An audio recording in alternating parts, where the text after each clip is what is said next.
Hi, I am Kate Gascoigne, and this is my story. I'm happy to tell you my story today. I'm happy to tell you because I believe that if there was hope for me, then there's also hope for you. I found healing in God that I didn't even know I needed. I grew up in West Virginia as an only child.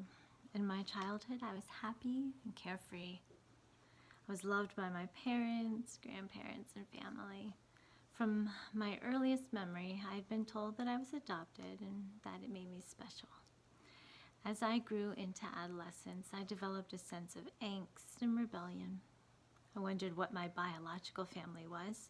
I wondered what it means to not be able to keep a baby. I had always been pretty sure that my original family had been some kind of royalty, and I would one day discover that I actually belonged in some sort of a Swedish palace. But I was beginning to doubt that as a teenager. In my childhood, everyone went to church. I was in church since my baptism when I was 2 on a sunny Easter morning, and I have always associated jelly beans with Jesus. I remember the warmth of that day and the kindness of the minister. I remember everyone looking at me and smiling a lot. God was good. As I grew, I loved church. I learned about God, but I never noticed that He was someone that I could know personally. I learned that He made everything and that He loves me. But when I asked questions, I was told to stop asking questions. When I asked them again, I was told to sit still and be quiet.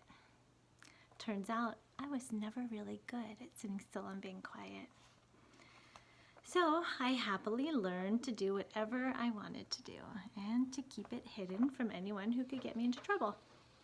I slowly learned to be sneaky and have the adventures I wanted without getting caught.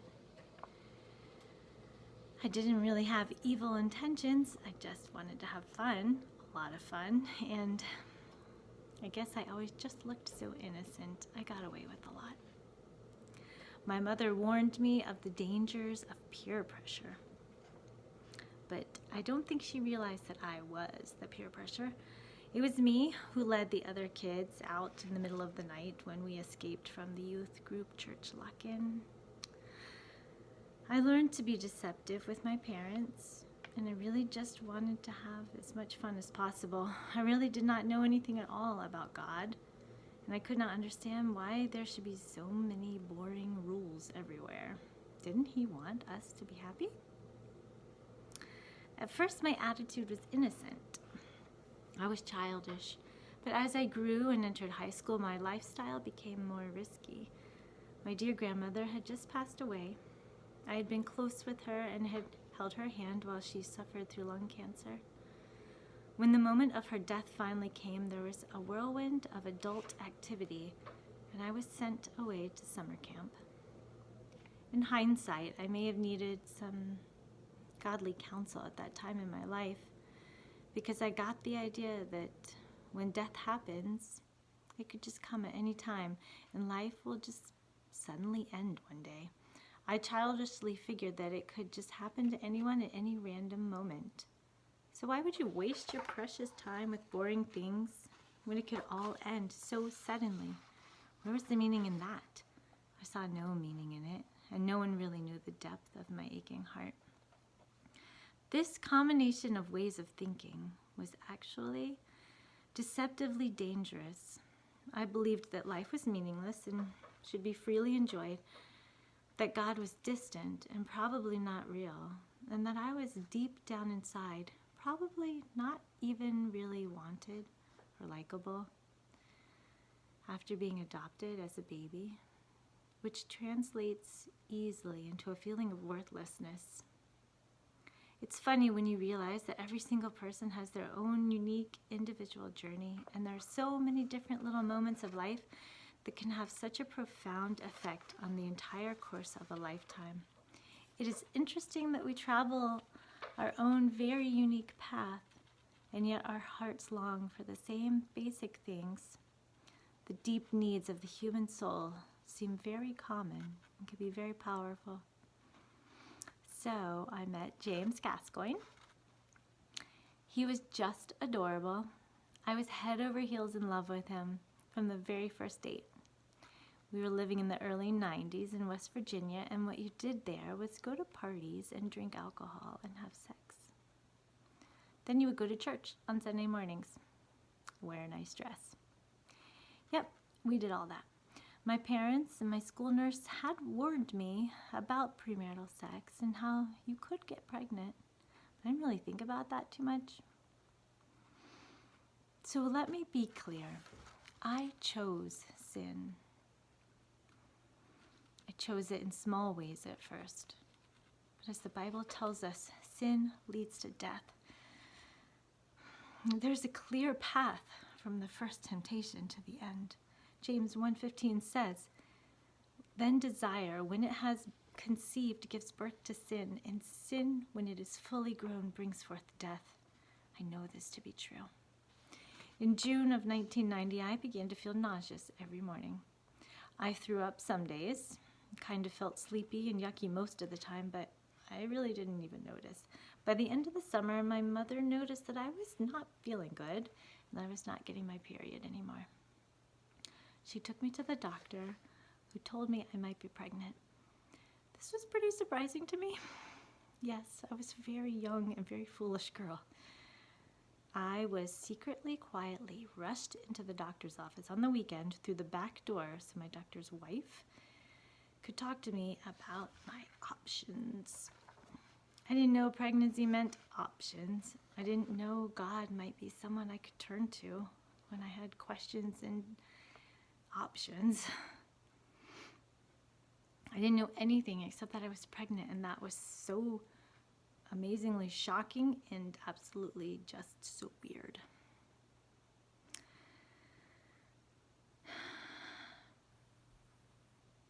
My doctor's wife kindly explained all my options to me, and one option sounded the best to me. It was not being pregnant anymore at all. That sounded like a really good option. But at the time, I wasn't really having any thoughts at all. I don't remember thinking. I guess I was just shocked by the news. It turned out that I was in the last trimester. I was in the last possible days, the last possible window of time for a legal abortion. I was told I needed to make a decision really fast, like now, like right away. I didn't even know that pregnancy meant making a decision.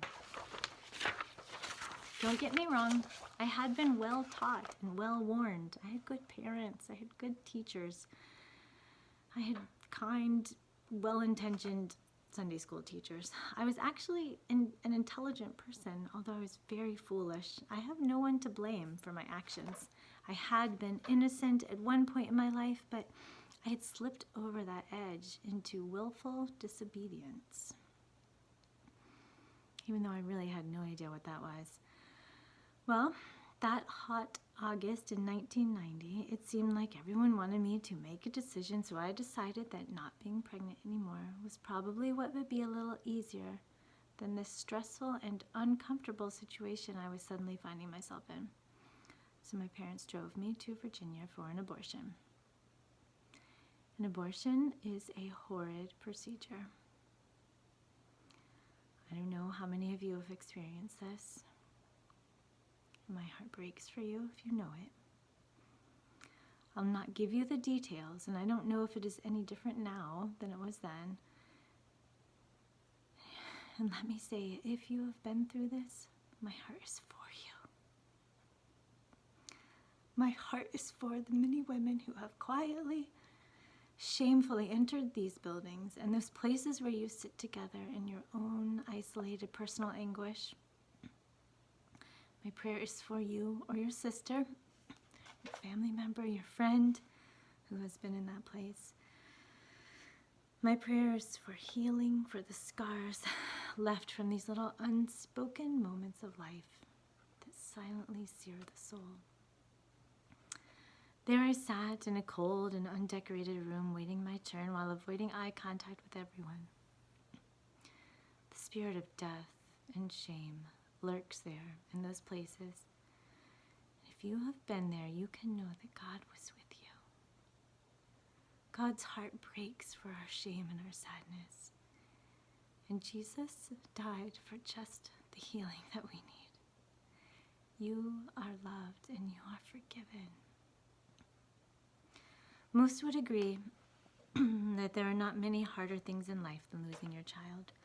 To lose your child because of your own choice, your own doing, your own foolishness, your own willful rebellion makes you feel like a very, very, very bad person. In a moment, my purity, my integrity, my value, my life of confidence and joy was sucked away into the vacuum, an actual vacuum. Please know this. Politics aside, abortion is barbaric. This was my choice, my mistake, my shame, my baby. A mother mourning for a baby who has died is a sad and understandable thing. A mother mourning for her baby that she has aborted is a dark and shameful and relentless thing. A mother carrying the guilt of death and sorrow of loss is a load that has the strength to break you and drag you to the bottom of a very dark pit. I know that pit well. I plunged there immediately. Here's what it looked like for me. I started 11th grade about 2 weeks later, back to high school, and boys stares and girls mocking. I decided to quit all my extracurricular activities because they no longer held any joy for me. I stopped being in the school band, playing the piano for the children's choir at church, going to youth group. I stopped everything. It was football season, and that's a thing down south. And that meant parties and drinking. I started drinking as much as I could every chance I got. There was no reason to worry about the girl I was becoming because I was already at the bottom.